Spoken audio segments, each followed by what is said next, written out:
بسم اللہ الرحمن الرحیم۔ السلام علیکم ورحمۃ اللہ وبرکاتہ۔ معزز ناظرین، غربت کا آخری حل۔ جو شخص پابندی سے صبح 70 مرتبہ سورہ شورى کی آیت نمبر 19 پڑھا کرے گا وہ رزق کی تنگی سے محفوظ رہے گا۔ بہت ہی مجرب عمل۔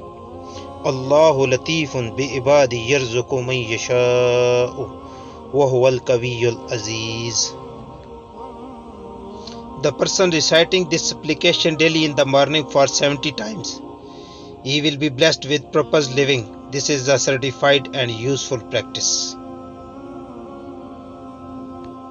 معزز ناظرین، اگر آپ کو میری یہ ویڈیو اچھی لگی ہے تو پلیز اسے لائک کریں اور دوسروں کے ساتھ شیئر کریں تاکہ وہ بھی اس سے فائدہ اٹھا سکیں، اور ہمارا چینل اسلام کا نور سبسکرائب کریں۔ اپنا اور اپنے ارد گرد کے لوگوں کا بہت سارا خیال رکھیں۔ اللہ حافظ۔